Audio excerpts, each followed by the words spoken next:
இந்த அரங்கத்திற்கு தலைமை பொறுப்பேற்றிருக்கும் அம்மா பேராசிரியர் கௌசல்யா சுப்பிரமணியம் அவர்களுக்கும் திருமதி பிரவீனா அவர்களுக்கும் என்னுடைய ஆய்வுக் கட்டுரையை கேட்க வந்திருக்கும் உங்கள் அனைவருக்கும் என்னுடைய பணிவான வணக்கங்களை நான் தெரிவித்துக் கொள்கிறேன். திருக்குறள் மாநாட்டை தொடர்ந்து நடத்தி கொண்டிருக்கும் உலக திருக்குறள் ஆய்வு மையத்திற்கும் தமிழ் வளர்ப்பது தமிழ்ச் சங்கங்களின் தலையாய கடமை என்பதை புரிந்து கொண்டு தன்னுடைய பொன்விழா கொண்டாட்டத்தின் ஒரு முக்கிய பகுதியாக இந்த திருக்குறள் மாநாட்டை எடுத்து நடத்தி கொண்டிருக்கும் மிஷிகன் தமிழ் சங்கத்திற்கும் என்னுடைய நெஞ்சார்ந்த நன்றிகளையும் வாழ்த்துகளையும் நான் தெரிவித்துக் கொள்கிறேன். வள்ளுவன் தன்னை உலகினுக்கே தந்து வான் புகழ் கொண்ட தமிழ்நாடு அப்படின்னு பாரதியார் சொல்றார். இதுதான் என்னுடைய ஆய்வின் முதல் புள்ளி. இன்னைக்கு கீனோட்ல ஐயா சுபவி அவர்கள் சொன்னாங்க, வள்ளுவருடைய வாழ்வியல் சிந்தனைகள் இந்த உலகத்தில் எந்த நாட்டில் எந்த மொழி பேசுபவராக பிறந்திருந்தாலும் அத்தனை பேருக்கும் அது பொருந்தும் அப்படிங்கிறது. அதனாலதான் பாரதி வள்ளுவன் தன்னை உலகினுக்கே தந்து வான்புகழ் கொண்ட தமிழ்நாடு அப்படின்னு சொல்றாரு. இது உண்மை. அதனாலதான் டால்ஸ்டாய் அவர்கள் தொடங்கி இன்றைய மேற்கத்திய தத்துவ ஞானிகள் பலருக்கும் ஊற்றுக்கண்ணாகவே வள்ளுவம் இருந்து கொண்டு இருக்கிறது. இப்போ நம்ம இந்தியாவில் பொதுக்கல்வி திட்டத்தை கொண்டு வந்த மெக்காலே அவர்கள் ஒரு முறை சொன்னாராம், இங்கிலாந்தில் ஒரு நூலகத்தில் ஓரடுக்கில் இருக்கும் புத்தகங்களை மட்டுமே படித்தால் கிடைக்கும் அறிவு ஆங்கிலத்தை விட பழமையான மொழிகளான சமஸ்கிருதம், அரபி போன்ற மொழிகளில் இருக்கும் அத்தனை புத்தகங்களையும் படித்தாலும் கிடைக்காது அப்படின்னு கொஞ்சம் கர்வமா சொன்ன மாதிரிதான் இருக்கு. ஆனால் அதில் சிறிது உண்மை கூட இருக்கிறது. என்னன்னா, தன்னுடைய ஆளுகைக்கு கீழே இருந்த அத்தனை நாடுகளில் இருந்த அறிவு வளத்தையும் ஆங்கிலத்துக்கு மொழிபெயர்த்து கொண்டது இங்கிலாந்து அரசு. ஆனா ஒண்ணு மட்டும் நிச்சயம், உலக மொழிகள் அத்தனையும் தங்களுடைய அறிவு வளத்தை ஆங்கிலத்திற்கு கொடுத்திருக்கின்றன என்பது மட்டும் நம்ம மறுக்க முடியாத உண்மை.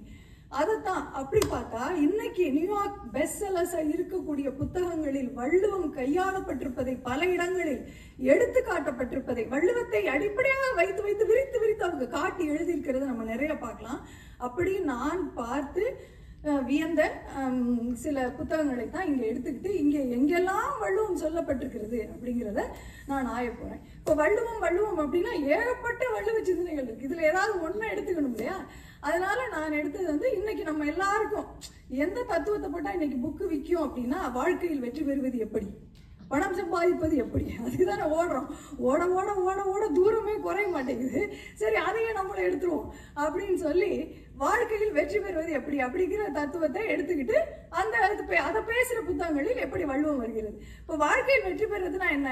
இப்போ எப்படி ஆகி போச்சு? பணம் சம்பாதிக்கணும், பணக்காரன் தான் வாழ்க்கையில் வெற்றி பெற்றவன் அப்படின்னு ஆயிடுச்சு. பணம் சம்பாதிப்பதுதான்.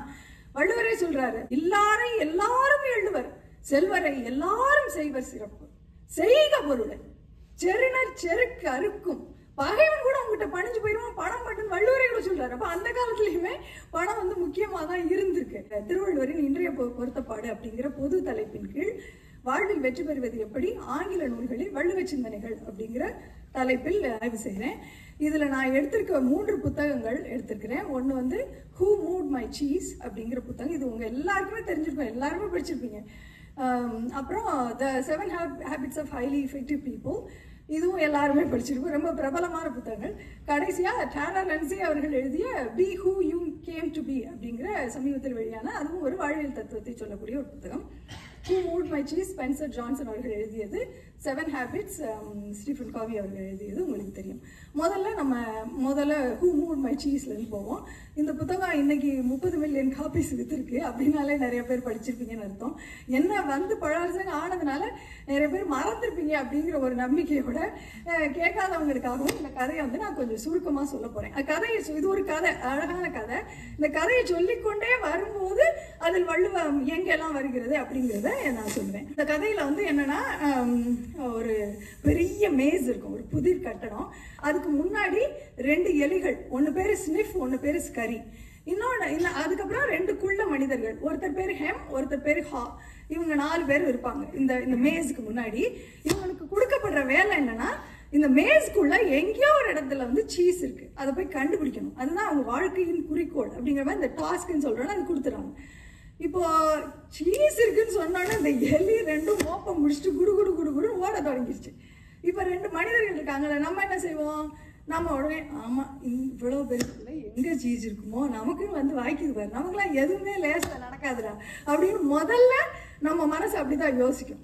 அடுத்தது என்ன பண்ணுவோம்? பண்ணுவோம், சரி இப்போ என்ன பண்ணுவோம், நான் இந்த பக்கம் போறேன், நீ அந்த பக்கம் போ, எங்க முட்டு சந்து இல்லாம நீளமான வழி இருக்குன்னு பார்ப்போம், நீ வந்து அரை மணி நேரம் கழிச்சு ஒரு இடத்துல சந்திப்போம். இப்படி நிறைய கணக்கிடல்கள், உணர்வுகள், நம்பிக்கைகள், இப்படியெல்லாம் கட்டுப்படுத்தப்பட்ட ஒரு சிக்கலான மூளை நம்மளோடது. இதை வச்சுக்கிட்டு இந்த ஹெம்மும் ஹாவும் போறாங்க. இந்த எலிகள்லாம் மோப்பம் முடிச்சுட்டு போயிடுச்சு. ரொம்ப நேரம் தேடினாங்க. தேடி கடைசியா ஒரு சீஸ் ஸ்டேஷன் சி அப்படிங்கிற ஒரு சீஸ் நிலையத்தை போய் அடைஞ்சாங்க. யார் முதல்ல போயிருப்பாங்கன்னு சொல்லுங்க. எலிகளா மனிதர்களா முதல்ல போயிருப்பாங்க அந்த இடத்துக்கு? எலிகள்.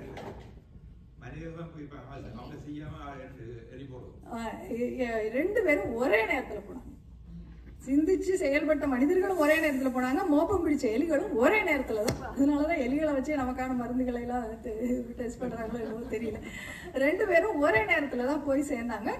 போனா அங்க போனா மலைச்சு போற அளவுக்கு சீஸ் இருந்துச்சு. இந்த வாழ்க்கைக்கு இது போதும்டா, இனிமே நம்ம உழைக்கவே வேண்டாம் அப்படின்ற அளவுக்கு அவ்வளோ சீஸ் இருந்துச்சு. அதை பார்த்து அப்படியே மலைச்சு போனாங்க. இந்த எலிக ரெண்டும் என்ன பண்ணுச்சு, காலில் ஷூ போட்டு தான் ஓடி வந்துச்சு. கதை தானே நம்பிக்கலாம். அது ஒரு ஷூ கழட்டி கழுத்துல மாட்டிக்கிட்டு கடை நான் சீஸை பார்த்தோன்னே சாப்பிட தொடங்கிடுச்சு. இந்த மனிதர்கள் இதை பார்த்து பார்த்து பெருமைப்பட்டாங்க. ஆஹா, இது நான் சம்பாதிச்சது, நான் கஷ்டப்பட்டு வளர்ச்சி, எனக்கு இவ்வளோ கிடைச்சிருச்சு அப்படின்னு பெருமிதப்பட்டு, இது எனக்கு இங்கேதான் இருக்க போகுது அப்படின்ட்டு சுத்தி முத்தியெல்லாம் பார்த்து எவ்வளவு இருக்கு, எவ்வளவு நாளைக்கு வரும், இதுல என்னென்ன திட்டமிடலாம், இதுக்கு யாருக்கு கொடுக்கலாம், இதை எப்படி நம்ம எதிர்காலத்துக்கு பயன்படுத்தலாம், பல திட்டம்லாம் போட்டுட்டு ஷூவெல்லாம் கலட்டி பத்திரமா வச்சுட்டு அவங்க பொறுமையா உட்காந்து அதை சாப்பிட்டாங்க. அடுத்த நாள் வந்தாங்க, அதே மாதிரி பண்ணாங்க. தினம் காலையில வருவாங்க, சீஸ் எல்லாம் சாப்பிடுவாங்க, வீட்டுக்கு எடுத்து போவாங்க, சொந்தக்காரங்களுக்குலாம் எடுத்து போவாங்க. இது அவங்களுடைய அப்படியே ஒரு பழக்கமாகவே மாறிடுச்சு. ஒவ்வொரு நாளும் அவங்க அந்த சீஸை பார்த்து இது நானே சம்பாரிச்சது அப்படி பார்த்து பார்த்து அவங்க பெருமிதப்படுவாங்க. ஒரு கட்டத்துல வீட்டையே அந்த சீஸ் நிலையத்துக்கு பக்கத்துல கொண்டு வந்து வச்சுட்டாங்க. அதை வைத்து நிறைய எதிர்கால திட்டங்கள் போடுறாங்க. இப்படியே தினம் காலையில வந்துட்டே இருக்காங்க. அந்த சீஸ்ல அப்படியே திளைச்சு கிடக்குறாங்க. அப்படி மூழ்கி அப்படி இருக்கும்போது தான் ஒரு நாள் வந்து பார்க்கும்போது அங்க ஒண்ணுமே இல்லை, சீஸ் எதுவுமே இல்லை. திடீர்னு மாயமா மறைஞ்ச மாதிரி ஒண்ணுமே இல்லை. வள்ளுவர் சொல்லுவார், செல்வம் எப்படி நம்மை விட்டு போகும்? ஒரு கூத்து பார்க்க வர்றப்போ அந்த வள்ளுவரின் உமைகள் மாதிரி கூத்து பார்க்க வர்றப்போ ஒவ்வொரு ஆளா வந்து சேர்ந்து கூட்டம் சேரும். கூத்து முடிந்தவுடன் பட்டென்று கூட்டம் கலைவரை போல உன்னிடம் இருக்கும் செல்வம் இப்படித்தான் பட்டென்று போயிடும். நம்ம அப்படியே அந்த அவர் ஸ்பென்சர் ஜான்சன் படிச்சாரா தெரியல, டக்குன்னு ஒரு நாள் இல்லை அப்படின்ட்டாரு. இல்லைன்னா இவங்களுக்கு புரியல. இவங்க ரெண்டு பேருக்கும் இந்த எலிகள் என்ன பண்ணுச்சு, பார்த்துச்சு இல்லையா, மறுபடியும் ஓடிடுச்சு. எங்க அடுத்த சீஸ் இருக்கும் பார்ப்போம், மோப்பம் முடிச்சுட்டு ஓடி. இவங்க ரெண்டு பேரும் சுத்தி சுத்தி சுத்தி சுத்தி வர்றாங்க. எங்க போகும், எப்படி போகும், நேற்று இருந்துச்சு இன்னைக்கு எப்படி போகும், நம்பவே முடியல. அவங்களால சுத்தி சுத்தி வந்துகிட்டே இருக்காங்க. அவங்களால கண்டுபிடிக்கவே முடியல. அவங்களுக்கு பசி, கோபம் எல்லாம் வருது. அன்னைக்கு பூரா ராத்திரி வரைக்கும் ஆயிடுச்சு. களைப்புல வீட்டுக்கு போயிட்டாங்க. சரி, அடுத்த நாளாவது இங்க இல்லைங்கிறது அவங்களுக்கு புரியவே இல்லை, உணரவே இல்லை. அடுத்த நாள் அவங்க வந்தாங்க, இல்ல அங்கதான் இருக்கும், நேத்து ஏதோ தப்பு நடந்துருச்சு. இன்னும் அடுத்த நாள் வந்தாங்க. வந்தப்போ அடுத்த நாள் என்ன கொண்டு வந்தாங்க, கையில ஒரு சுத்தியல் கொண்டு வந்தாங்க. இந்த செவத்துக்கு பின்னாடி அவனாச்சும் அடிச்சு வச்சிருப்பாங்க. உடச்செல்லாம் பார்த்தாங்க, எங்கேயுமே சீஸ் இல்லவே இல்லை. அவங்க ரொம்ப கோபம், விரக்தி, ஒருத்தரோட ஒருத்தர் சண்டை வந்துருச்சு, எல்லாம் நடந்து இங்கேயும் சீஸ் இல்லை. நம்மளுக்கு உணர தொடங்கும், இதுதான் உண்மை அப்படின்னு உணர்ந்தோடனே ஒரு கேள்வி நமக்கு வரும், இது நியாயமே இல்லை, why me அப்படின்ற ஒரு கேள்வி வரும். அப்போ வள்ளுவர் ரொம்ப அழகா கேட்பாரு, அன்னைக்கு தேடி ஓடி போனேல, அப்போ உன் வாழ்க்கைக்கு முழுக்க சீஸ் கிடைச்சிச்சுல, அப்ப கேட்டியா why மீன்னு? ஏன் இப்போ மட்டும் கேட்கிற? நன்றாங்கால் நல்லவா காண்பான், அன்றாங்கால் அல்லற்படுவது எவன்? நீ நல்லது நடக்கிறப்பெல்லாம் எதுக்கு எனக்கு மட்டும் நடக்குதுன்னு ஏன் நீ கேட்கவே மாட்டேங்கிற? ஆனா கெட்டது நடக்கிறப்போ ஏன் எனக்கு மட்டும் நடக்குது, ஏன் இது எனக்கு மட்டும் நடக்குதுன்னு ஏன் கேட்கிற? அதை எப்படி எடுத்துக்கிறியோ அதே மாதிரி இதை எடுத்துக்கோ அப்படின்னு அந்த புத்தகத்துல சொல்லப்படுது. இது வள்ளுவத்தில் வந்த கருத்து. இப்படி அவங்க கேட்டுட்டு அழுதுகிட்டு அப்படி உட்காந்துருக்கும் போது அந்த ஹா வந்து ஒன்னு பாக்குறாரு, சுத்தி முத்தி பாக்குறாரு, கேக்குறாரு, டேய் அந்த எலிகளை காணும் பாரு, ஸ்னிஃபர்ஸ் கரியும் பாத்தியா, கவனிச்சியா, அதுக்கு ரெண்டு எங்க? அதுகளுக்கு என்ன தெரியும், 5 அறிவு, நம்ம தான் அறிவாளிகள், அது எங்கேயாவது போயிருக்கோம், அதை பத்திலாம் எனக்கு கவலை இல்லை. அப்ப ஹா சொல்றாரு, இல்ல இல்ல அந்த எலிகளுக்கு ஏதோ தெரிஞ்சிருக்கு, இங்க இல்லைன்னா இங்கேயே சுத்தி சுத்தி வரக்கூடாதுன்னு அதுகளுக்கு தெரிஞ்சிருக்கு, ஓடிடுச்சு. அதனால நம்மளும் என்ன பண்ணணும், இந்த மாதிரியான மாற்றங்களை தெரிந்து கொண்டு நம்ம அடுத்த அடி எடுத்து வைக்கணும் அப்படின்னு இவர் சொல்றாரு. சொன்னா அவருக்கு புரியல. அவருக்கு இப்ப நீ போறியா, இவர் சொல்லிடுறாரு, நான் போறேன், நான் போய் வேற எங்கேயாவது இருக்கான்னு பார்க்க போறேன், நீ இல்லாததை இருக்குது போறதில்ல அப்படின்னு சொல்லிட்டு சொல்றாரு. இது வள்ளுவத்தில் வந்த கருத்து. நில்லாதவற்றை நிலையின என்று உணரும் புல்லறிவாண்மை கடை. அது வெறும் முட்டாள்தனம் வள்ளுவர் சொல்லல, அது ஒரு ஷேம்ஃபுல் ஸ்டூபிடிட்டி, அது ஒரு கேவலமான முட்டாள்தனம். புல்லறிவாண்மை அதையே அவர் அப்படியே வரும். அது ஷேம்ஃபுல் ஸ்டூபிடிட்டி, இதை நம்ம பண்ணக்கூடாது, நம்ம இங்கேயே உட்கார்ந்து இருக்கக்கூடாது, நம்ம போனோம் அப்படின்னா. அப்போ அந்த ஹெம் சொல்றாரு, நீ மட்டும் போறியா, நான் வரல, நீ போறதுன்னா போ. அந்த பில்டிங்கை பார்த்தேல எவ்வளோ குழப்பமா இருந்துச்சு, இதுக்குள்ள நீ மட்டும் போய் தேடி கண்டுபிடிச்சிருவியா? அப்படியே போகும்போது வழியை தெரியாம மாட்டிக்கிட்டேன்னா என்ன பண்ணுவேன்? அங்க சீஸே இல்லைன்னா என்ன பண்ணுவேன்? ராத்திரி பயமா இருந்தா என்ன பண்ணுவேன்? அப்படி இப்படின்னு இவரை போட்டு குழப்பினார். அப்போ ஒண்ணு முடிவு பண்ணார், நீ என்ன வேணா சொல்லிக்க, இங்க இருந்தாச்சு வராதுங்கிறது உறுதியாயிடுச்சு, இதை விட்டு போனா மட்டும்தான் வரும், நான் போறேன் அப்படின்னு அவர் கிளம்பி போயிட்டாரு. அங்க போனா அவருக்கு ஏற்ற மாதிரியே அது பயங்கர பெருசா இருந்துச்சு. அவர் போனாரு, போய் தேடிக்கிட்டே இருந்தாரு, வரவே இல்லை, எங்கேயுமே சீஸ் இல்லவே இல்லை. அந்த முட்டு செந்தெல்லாம் வந்துச்சு, ஒரே போற இடம்லாம் முட்டுற மாதிரியே இருந்துச்சு, வரவே இல்லை. கொஞ்ச நாள், ஒரு 2-3 நாள் அலைஞ்சதுக்கு அப்புறம் அவருக்கு ஒரு சீஸ் ஸ்டேஷன் அவர் கண்டுபிடிச்சு. ஆஹா, கண்டுபிடிச்சிட்டு இன்னொன்னு இருக்கு. ஆசையா திறந்து பார்த்தா உள்ள உண்மை, வெளியே மட்டும் சில சில துகள்கள் தான் கிடைச்சு. என்னடா உள்ள ஒண்ணுமே இல்லை. மறுபடியும் இன்னும் கொஞ்சம் தூரம் போனோடனே பார்த்தாரு, இன்னொரு சீஸ் ஸ்டேஷன் வச்சு, அங்கேயுமே எதுவுமே இல்லை. அதுக்குள்ள இருட்டி போச்சு. பார்த்தா அவருக்கு பயமா இருந்துச்சு. ஐயோ, இப்ப என்ன பண்றது? அவர் மாதிரி அவரோட அங்கே இருந்திருக்கலாம் போல, தெரியாம வந்துட்டோம், இதென்ன ஒரு அடி எடுத்து வச்சா 2 அடி பின்னாடி போற மாதிரி இருக்கு அப்படின்னு ஒரு நிமிஷம் அவருக்கு தோணுச்சு. ஆனா உடனே டேக் அ டீப் பிரெத் அப்படி சொல்லுவாங்க, ஒரு பெரும் மூச்சு விட்டு மாத்திட்டார். முடியாது முடியாதுன்னு நினைச்சோம்னா முடியவே முடியாது, நாம இறங்கிட்டோம், இந்த முயற்சியை நம்ம செஞ்சே ஆகணும் அப்படின்னு அவர் அந்த முடிவு பண்ண அந்த இது வள்ளுவத்துல இருக்கு. அருமை உடைத்தன்ற அசாவாமை வேண்டும், பெருமை முயற்சி தரும் அப்படிங்கிற ஒரு முடிவை எடுத்துட்டு அவர் போனாரு. கொஞ்ச தூரம் போன உடனேயுமே அவர் ஒரு சின்ன இடைவெளி தான் விட்டுட்டு போயிடுவோமா அப்படின்னு நினைக்கிறப்போ, நம்மை நாமே ஊக்கப்படுத்திக்கிறதுன்னு ஒண்ணு இருக்குல்ல. நம்மளை சுத்தி இருக்கவங்க நம்ம தோல்வி அடைகிறப்போ எவ்வளவு வேணா ஊக்கப்படுத்தலாம், ஆனா எந்த கணம் நாம் நம்மை நாமே ஊக்கப்படுத்திக் கொள்கிறோமோ அப்பதான் நமக்கு இருக்கிற அந்த பயம் விலகும். பயம் விலகணும்னா இவருக்கும் ஒரு தெளிவு வந்துருச்சு. இல்ல, அவருக்கு என்ன தெளிவு வருதுன்னா, நம்மளோட சீஸ் ஸ்டேஷன்ல திடீர்னு ஒரு நாள்ல சீஸ் காணாம போல, அது கொஞ்சம் கொஞ்சமா தான் குறைஞ்சிருக்கு, நாம தான் அதை பார்க்க தவறிட்டோம், நமக்கு சுற்றி நடந்த மாற்றங்களை நாம தான் பார்க்க தவறிட்டோம், இது நமக்கு திடீர்னெல்லாம் நடக்கல அப்படிங்கிற தெளிவு வருது. அவங்க அவ்வளோ சீஸ் இருந்துச்சு, அதே மாதிரி எனக்கு பெருசா கிடைக்க போகுதுங்கிற ஒரு கனவோட அவர் தேடினாரு. கொஞ்ச நாள் தேடினோடனே அவர் ஒரு புதிய சீஸ் நிலையத்தை கண்டடைஞ்சாரு. அங்க விதமா இருந்துச்சு, பல வகையான. சாப்பிட்டு பார்த்தா ஒன்னொன்னு ஒவ்வொரு சுவை. சாப்பிட்ட உடனே அவரு, நான் வந்துட்டேன்ப்பா, நான் தப்பிச்சிட்டேன், சாப்பிட்டேன் அப்படின்னு அவர் இருக்கல. அதுதானே மனித பண்பு. சான்றோன் என்பவன் அவன்தான். அவரு உடனே தன்னுடைய நண்பனை நினைக்கிறாரு, அவனுக்கு கொண்டு போய் கொடுத்து அவனை கூட்டிட்டு வருவோம். நாளையும் கொஞ்சம் கொஞ்சம் எடுத்து அவர் பையில வச்சுக்கிட்டு அவர் போறாரு. அதுதான் வள்ளுவர் அங்க சொல்றாரு, நகுதர் பொருட்டன்று நட்டல் மிகுதிக்கண் இடித்தல் பொருட்டு முயற்சி என்று இடித்தல் பொருட்டு. சும்மா சிரிச்சு பேசுறதுக்கு தானே நட்பு இல்ல. ஒருத்தன் சொன்னது கேட்காம இருக்கிறப்ப நம்ம சொல்லி அவனை பிடிச்சி இழுத்து கூட்டிட்டு வரணும்ல. அங்க போய் கூப்பிட போறாரு, எடுத்துக்கிட்டு போய் கொடுத்து சாப்பிட்டு பாரு, எல்லா இடத்துலயும் இருக்கு தெரியுமா, வா போலாம், இதை விட பெருசாலாம் இருக்கும், போலாம். சாப்பிட்டு போனா அவரு, எனக்கு இதெல்லாம் பிடிக்கல, எனக்கு இது எதுவுமே பிடிக்கல, எனக்கு என்னோட சீஸ் தான் வேணும், இப்படி வதண்டவாதம் பண்ணுவாங்க. அது நாளைக்கு திரும்பி வரும். ஏன் இத்தனை நாள் உட்கார்ந்துருந்தியடா, வரலையே, நீ வா. அவர் கேட்கவே இல்லை. இவங்களெல்லாம் என்ன பண்றது? அதுக்கும் வள்ளுவர் ஒரு தீர்வு சொல்றாரு, ஏவவும் செய்கலான் தான் தேரான் அவ்வுயிர் போமளவும் ஒரு நோய். சொன்னாலும் கேட்க மாட்டான், தன்னால இருந்திருந்த மாட்டான். இந்த நம்மளை சாவடிக்கிற நோய் மாதிரி நம்ம கூடவே இருக்கும்ல, அந்த மாதிரி கேரக்டர் அவங்கெல்லாம். அதனால அவங்களெல்லாம் விட்டுட்டு வர்றதா அப்படின்னு சொல்லி, சரி எவ்வளோ சொன்னேன் நீ கேட்க மாட்டேங்கிறேன்னு சொல்லி திரும்பி வந்துடுறாரு. வந்து கொஞ்ச நாள்லயே அடுத்த நாளே அவர் ஒரு பெரிய சீஸ் ஸ்டேஷனை கண்டுபிடிச்சாரு. அது சீஸ் ஸ்டேஷன் என். அவங்க கண்டுபிடிச்ச சீயை விட இது பல மடங்கு பெரிய சீஸ் ஸ்டேஷனா இருந்துச்சு. அவருக்கு ஒரே ஆச்சரியம். உடனே அவரு சுத்தி அதை பார்த்துட்டே வரும்போது யாரை பார்த்தாரு? எலிகளை, ஸ்னிஃபையும் ஸ்கரியவும் அவர் பார்த்தாரு. பார்த்தா அதுங்க நல்லா குட்டி தொப்பையோட உட்காந்து நல்லா சாப்பிட்டு இருந்துச்சு. அப்பனா என்ன அர்த்தம்? அதுங்க வந்து கொஞ்ச நாள் ஆச்சுன்னு அர்த்தம். நம்ம தான் முட்டாள்தனமா, இந்த சின்ன உயிரினங்கள் நமக்கு எவ்வளவு பெரிய பாடத்தை சொல்லி கொடுத்திருக்கிறது. நம்ம தான் முட்டாள்தனமா உட்காந்துட்டு அங்கேயே வரும் அந்த மாற்றத்தை ஏற்காமல் உட்காந்துட்டோமே. மாற்றம் என்ற ஒன்றே மாறாதது. மாற்றம் நம்மை சுற்றி நடந்து கொண்டே இருக்கும். அதை கூர்ந்து கவனியுங்கள். அதற்கு தயாராகும். மாற்றத்தை மகிழ்ச்சியோடு ஏற்றுக்கொள்வோம். மாறிக்கொண்டே இருப்போம். வாழ்க்கையில் முன்னேறுவோம். ஏன்னா இதுதான் உலகத்தின் இயற்கை.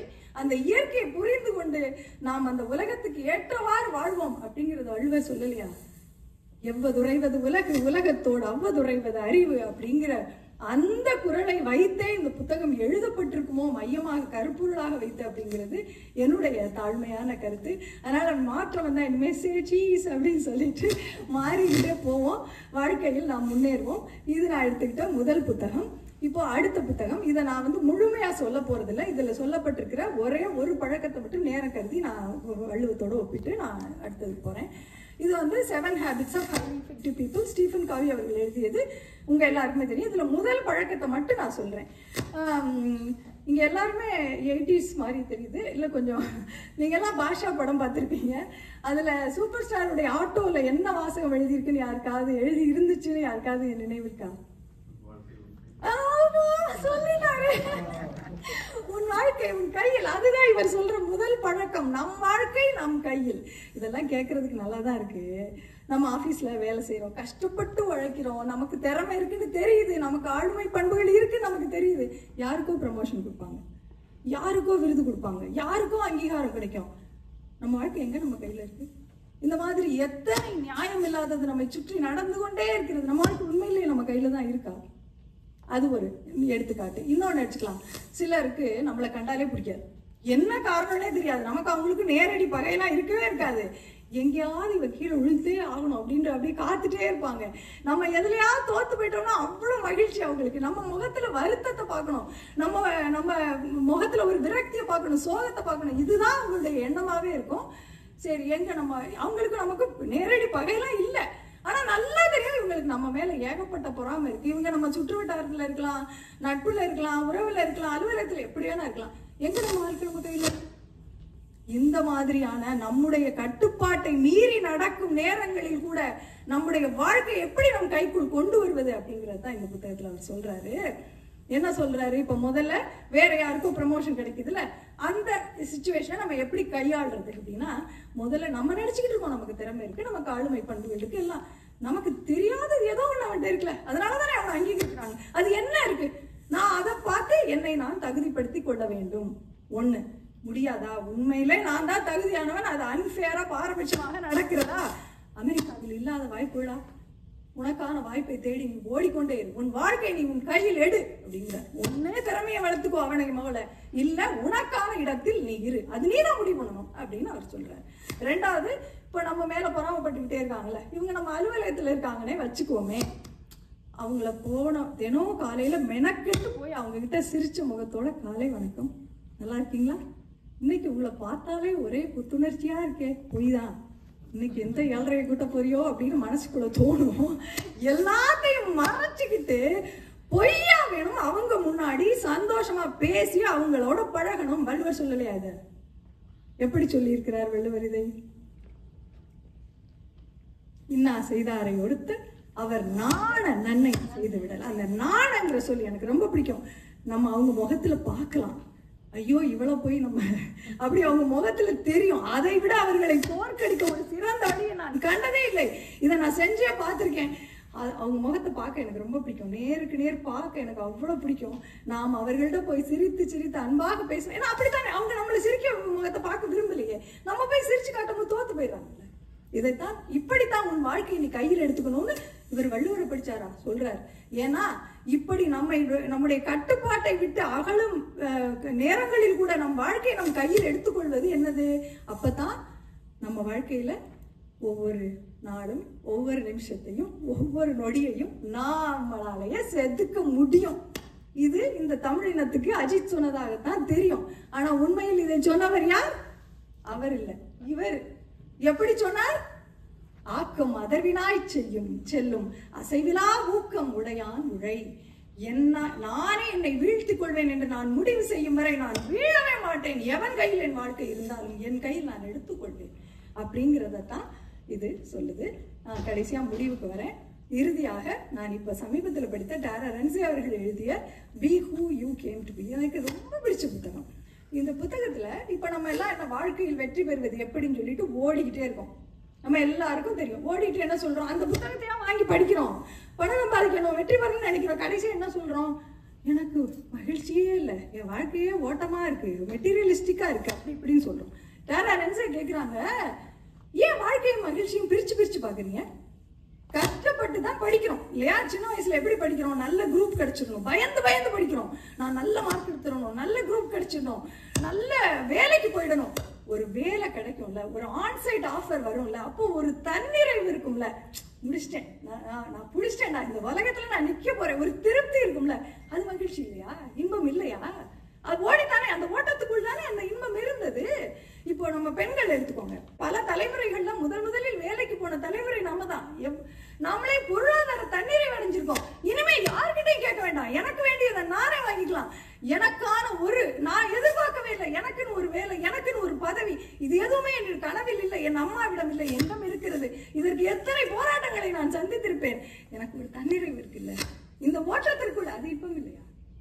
பிள்ளைகளை இந்த வெளிநாட்டுல வளர்க்கறதுக்கு நம்ம எவ்வளவு கஷ்டப்படுறோம். 18 வருஷம் ஒரு தவம் மாதிரி லோன்னு இந்த தெருவுல கார் ஓட்டிக்கிட்டு அலைகிறோம். எதுக்கு அலைகிறோம்? இந்த கலாச்சாரத்திற்குள் அவர்களை சிறந்த பிள்ளைகளாக நம்ம கொண்டு வந்துடும். ஒரு பிள்ளை படிச்சு முடிச்சு நல்ல பிள்ளையாக வளர்ந்த அந்த பிள்ளையை கொண்டு போய் வேலைக்கு ஒரு இன்னொரு வீட்டில் குடியமர்த்தும் போது, அப்பாடா ஒரு நல்ல பிள்ளைய வளர்த்து கொடுத்துட்டேன் அப்படிங்கிற மன நிம்மதி இருக்கிறது. அது இன்பம் இல்லையா? இந்த ஓட்டத்திற்குள் தானே அத்தனை இன்பங்களும் இணைந்திருக்கிறது. எதுக்கு அதை தனியா தேடுறீங்க? இதத்தான் வள்ளுவர் சொல்றார். ஒன் பொருள் காழ்ப்பை இயற்றியார்க்கு எண் பொருள் ஏனை இரண்டும் ஒருங்கு. என்ன அர்த்தம்? அறவழியில் நீ பொருளை சேர்க்கும் பொழுது இன்பம் தானாக வந்து சேரும். அது ஒரு பை ப்ராடக்ட். அதை போய் தனியா எங்கேயுமே தேடாத. அது இன்பம் தானாக. இது இந்த ஆய்வின் மூலம் நானும் கற்றுக்கொண்ட பாடம். இருந்து கேட்ட அனைவருக்கும் என்னுடைய நெஞ்சார்ந்த நன்றி.